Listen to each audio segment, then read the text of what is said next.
નમસ્કાર દર્શક મિત્રો, નેક્સસ ન્યૂઝમાં આપનું સ્વાગત છે।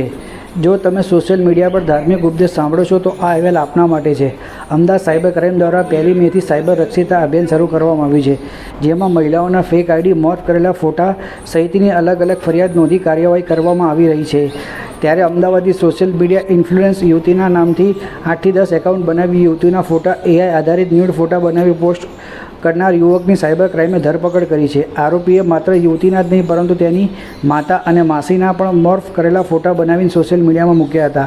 અમદાવાદમાં રહેતી સોશિયલ મીડિયા ઇન્ફ્લુએન્સ યુવતીએ સાયબર ક્રાઇમમાં ફરિયાદ નોંધાવી હતી કે ડિસેમ્બરથી એપ્રિલ સુધી અજાણી વ્યક્તિએ તેના નામના ઇન્સ્ટાગ્રામ અને યુટ્યુબ પર ફેક આઈડી બનાવી યુવતીના ફોટા અપલોડ કરીને ઇન્સ્ટાગ્રામ પર અપલોડ કર્યા હતા। આ યુવતીના ફોટાને AIથી ન્યૂડ ફોટા બનાવી તે પણ અપલોડ કર્યા હતા। યુવતીને સતત હેરાન કરીને બદનામ કરવામાં આવી રહી હતી, જેથી સાયબર ક્રાઇમે યુવતીની ફરિયાદ નોંધી તપાસ શરૂ કરી હતી।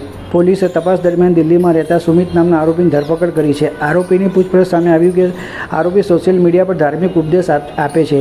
આરોપીએ યુવતી સાથે ધાર્મિક વાતો કરીને મિત્રતા કરી હતી, જે બાદ આરોપી યુવતીના વધુ નજીક આવવાનો પ્રયત્ન કરતો હતો, જેથી યુવતીએ આરોપી સાથેનો સંબંધ તોડી નાખ્યો હતો। આરોપીને યુવતી સાથેનો એક તરફથી પ્રેમ થયો હતો। સોશિયલ મીડિયા પ્લેટફોર્મ પરની પ્રોફાઇલ ઓપન હોવાથી 100થી વધુ ફોટા મોર્ફ કરીને યુવતીના નામના જ વિવિધ એકાઉન્ટ બનાવ્યા હતા, જેમાં યુવતીના ફોટા અપલોડ કરવામાં આવ્યા હતા। એક તરફી પ્રેમમાં કાર્યસ્થાન કર્યાની આરોપીની કબૂલાત કરી હતી। યુવતીના AIથી ન્યૂડ ફોટા અને રિમૂવ ક્લોથ ટૂલથી બનાવેલા ફોટા અપલોડ કર્યા હતા। આ ફોટા અપલોડ કર્યા બાદ આરોપી યુવતીને એકાઉન્ટ ડિલીટ કરાવી દેશે તેવું કહીને સંબંધ સુધારવાનો પ્રયત્ન કરતો હતો। આરોપીએ યુવતીના માતા અને માસીના પણ મોર્ફ કરેલા ફોટાનો ઉપયોગ કર્યો હતો। જો કે ધરપકડ બાદ આરોપીએ યુવતી માટે એક તરફી લાગણી હોવાથી ફોટા અપલોડ કરવાનું સ્વીકાર્યું છે।